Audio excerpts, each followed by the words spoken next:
Boy, this is a special episode of the Podcast Report. It's episode 147, thepodcastreport.com/147. There's going to be no music. There's going to be no transitions. There's going to be no fancy stuff.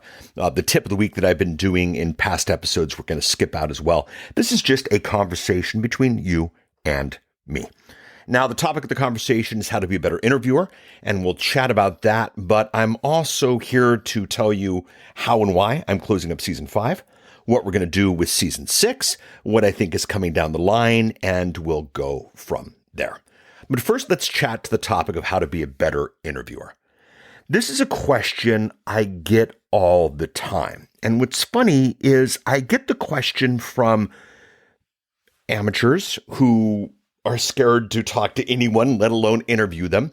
I get this question from people who have made a living interviewing people in one way or another, not necessarily as a professional interviewer, but sometimes tape sets, CD sets, training programs, on stage, that type of thing. A lot of us really want to give the interviewing experience, which I get. The more you love your audience, the better you want to perform for them. This is why I haven't released an episode in the past couple of weeks, because I did not have something for you, and I did not want to waste your time with it. So if we bring someone on the show, we want to serve them, and we want to ask the right questions so that we serve our audience. I get that. But here's the thing, and this is really important. You're not Oprah. You're not Dave Letterman. You're not one of the great interviewers, and that's okay because, we've already got an Oprah. We've already got a Dave Letterman. We've already got the great interviewers of this world. And yes, I think Dave Letterman is a great interview. If you have not seen his new Netflix show, give that a try. Absolutely fascinating stuff, but enough from that. What you are is you are a podcaster with an audience, with an understanding of what it is that your audience needs. And you've got someone that your audience needs to meet. This combination is powerful, and this is so much more powerful than the interview.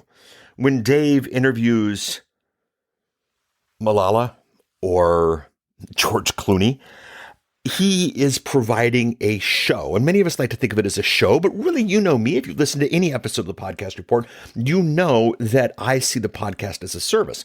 So we're not here to entertain. We're here to introduce. We're here to connect.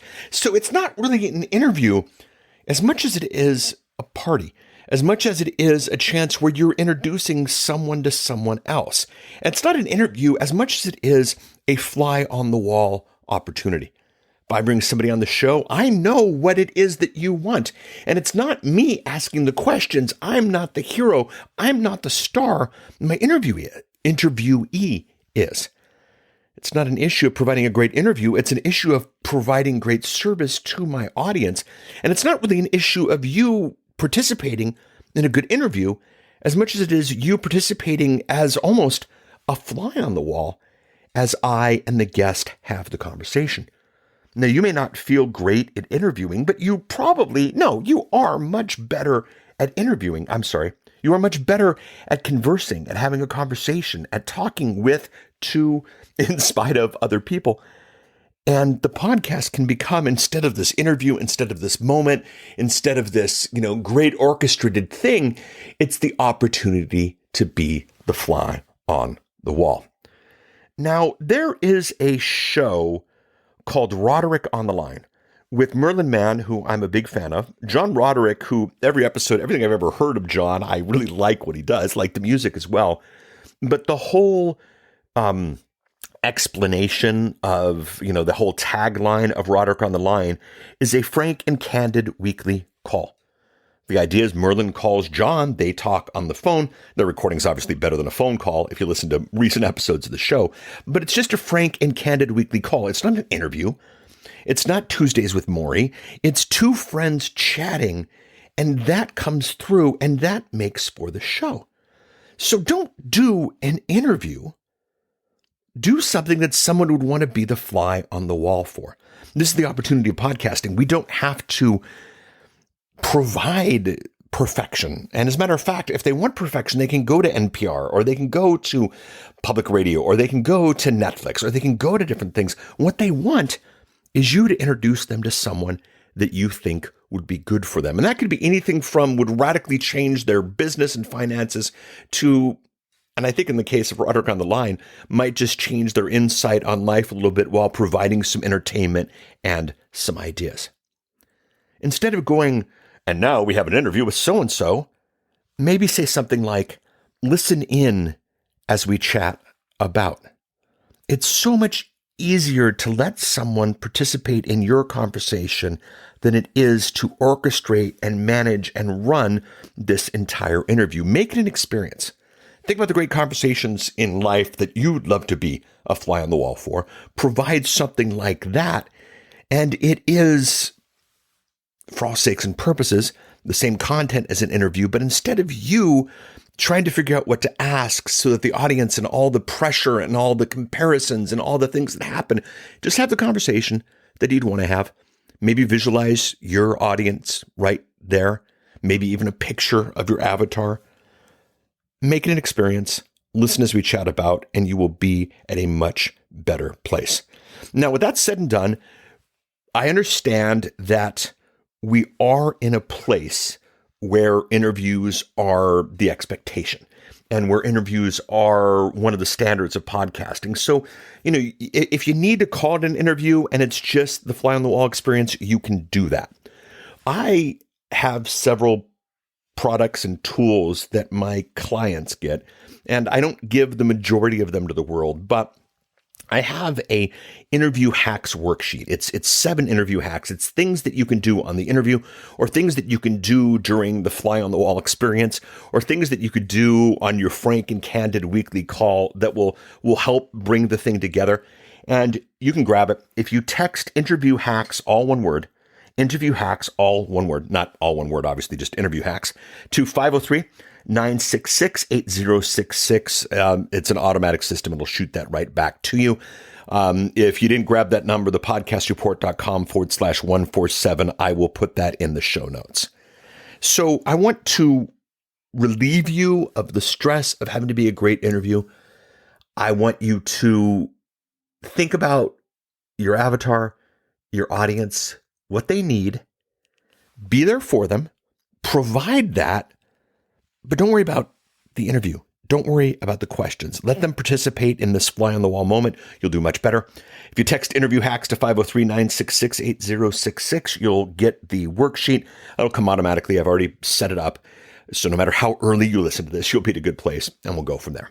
So that's thought number one. And that's the big thought. A couple of other thoughts. Thought number 2. Pandora has announced that they are going to get into the podcasting game. Now, I shared this on a recent episode of the Podcasters Roundtable, and I'm actually going to put in here a link to that because I think that'll be good. And we chatted about it, and it's funny because Pandora's numbers, and I give all the numbers on the Roundtable episode, Pandora's numbers are bigger than anyone else in terms of name recognition, in terms of use, in terms of the place people go to. More people are going to Pandora for online radio than are going to podcasting for online content. So we got more people going to Pandora than even know what podcasting is. And so we've got this opportunity to be on that platform. That's pretty fantastic. And in audio, that's sort of along the lines of, suddenly having your stuff carried at Costco or on Amazon or something like that. I think it's a great place. Don't know what they're going to do. Don't know how they're going to do it. But it is, for all sakes and purposes, a really, really good thing for us. So look out for it. It'll be something we certainly look at in season 6. It's something you definitely want to participate in. If you want my thoughts on it, I will put a link to the roundtable episode at thepodcastreport.com/147. But yeah, Pandora's a big thing. I'm really excited, and we're going to go from there. Another thought. And it's funny because this is, how you do that thing, and many reasons this is why we podcast. We just talk and then things come out of our subconscious that we're like, oh my goodness, I didn't realize this about me. I was speaking to a person that I'm going to be doing an interview with soon, and it's pretty exciting, a lot of fun. Business hero of mine, if you will. And he was trying to better understand what my audience was, who I was working with. He was trying to get some information out of me. Very good. That's what he does. And it was funny. He said, he was asking questions, and these are really good. And they're things I've struggled with, and we've shared, on the last couple of episodes. Like, are you a podcast teacher? Are you like the podcast guru for podcasting consultants? Who is your audience? And I found myself saying something really, really interesting. I found myself saying, my market is communicators, not podcasters. Can I say that again? My market is communicators, not podcasters. See, I work with people who have a message. And the value of their message is so much that they can pay the rates that we afford to get the message out there. My people are not getting up Tuesday morning going, I want a podcast. Many of them are getting up Tuesday morning and going, man, this podcast is reaching a lot of people. This podcast thing is getting bigger and bigger. Maybe that's where I should take my message. But my market is not podcasters. It's communicators. The better I understand my market, the better I can serve them. And my rates have gone up this year. The revenue has gone up this year. The output has gone up this year. And I'm really excited about it. And I just want you to consider the same. I want you to think about who your audience is. I shared before that I don't think most shows should have the word podcast in it. Obviously, my show, The Podcast Report, would make sense, or spoke earlier to the Podcasters Roundtable, but take this Roderick on the line. It's Merlin Mann, John Roderick, having frank conversations every week. The word podcast is unnecessary. What is it that you are trying to do? Who is it that you are communicating with? What is that audience? I think when you define that, I know when you define that, you will be at a better place. Interesting piece of news in episode 143. And if you didn't listen, head out to thepodcastreport.com/143. I chatted about events and should you go to events? And yes, the precursor, there are a number of things I'm going to this year. My flight schedule is fuller than it's been for a number of years. But I encouraged you to go through the process of deciding why you're going to events and where you're spending your time. And maybe it's my own self-dealings that I'm working through, but I think it's something that every podcaster needs to do. And I have decided not to attend Podcast Movement 2018. And it's funny because it's been weird. Podcasting has been my life for, over a decade, and the books and the consulting and the projects and everything. And why wouldn't I want to go to Podcast Movement? Well, here's the thing. It goes back to that realization I had in the conversation earlier. My audience is not podcasters. My audience is not My audience is not podcasters. My audience is communicators. And I would dare say, if you're listening this far, you're not here for the tech help. You're not here for the microphone shootout. You're here because you want to be a better communicator. And Podcast Movement, honestly, is not about communication. It's about podcasting. And it's a different element than I am worried about. Now, a lot of my peers are going to be there, and I will miss them. But there are events cheaper, faster, better for me to see my peers at.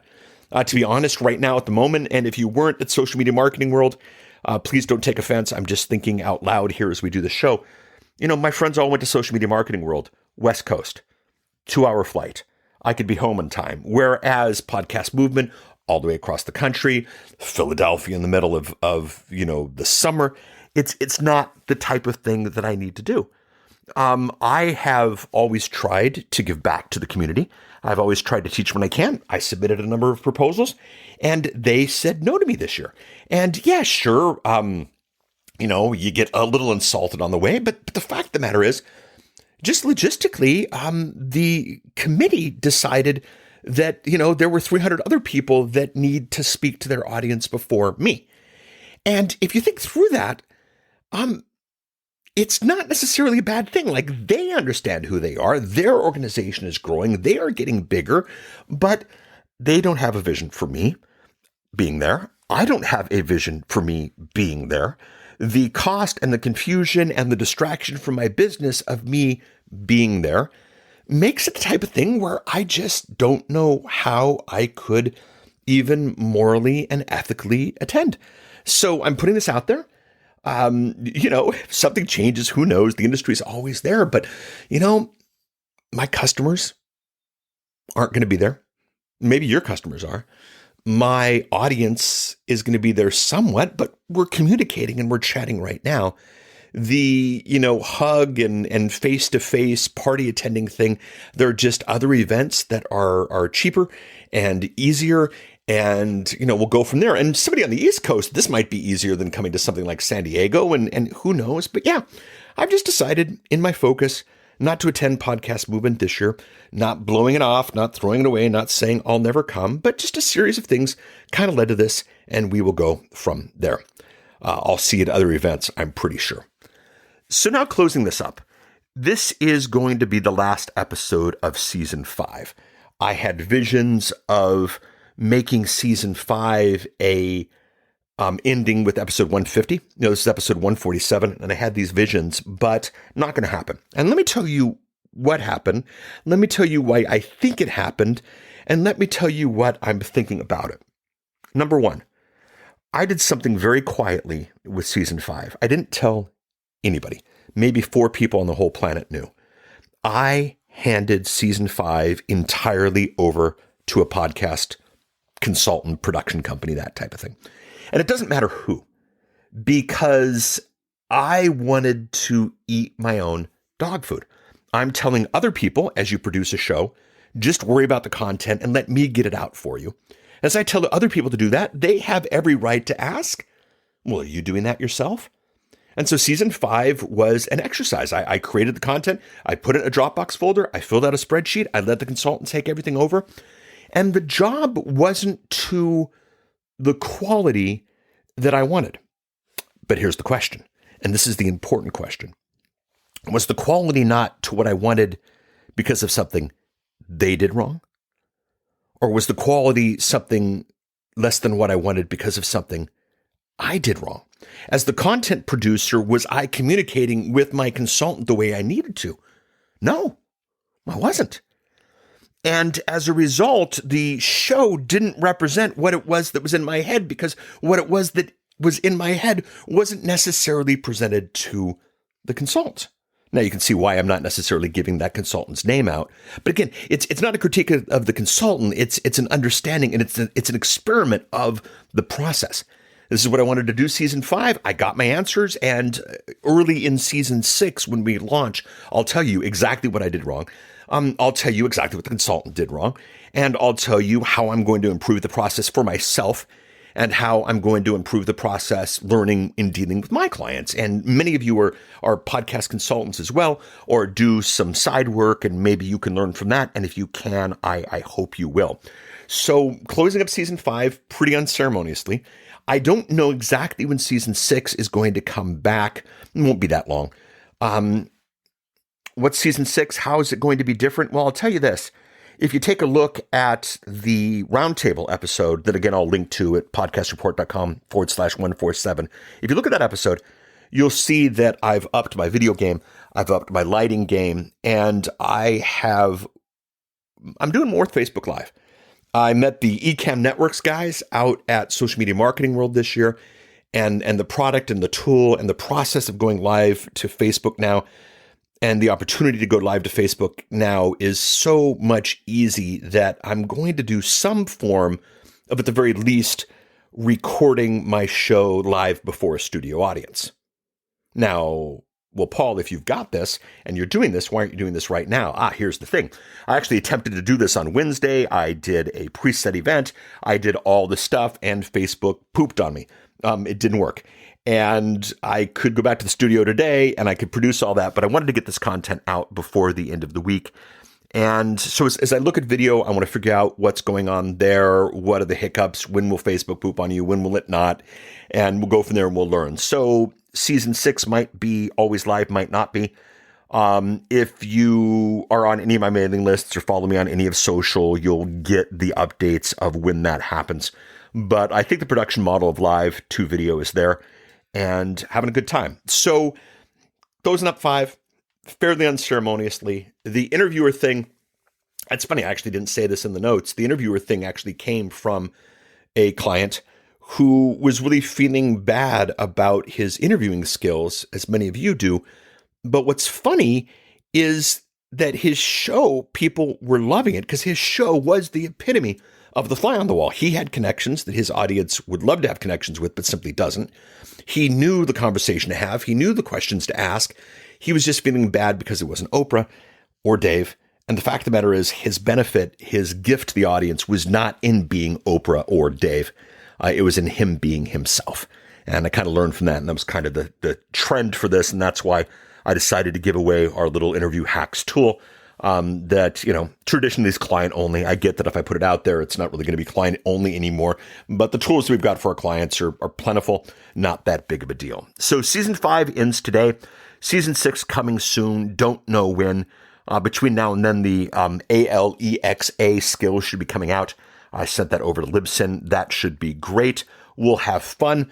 I'm available on all the social things. You can chat with me then. I'm sure I'll be following Podcast Movement remotely, although not attending physically. I love you guys. We'll be chatting soon. Thanks for listening. Bye.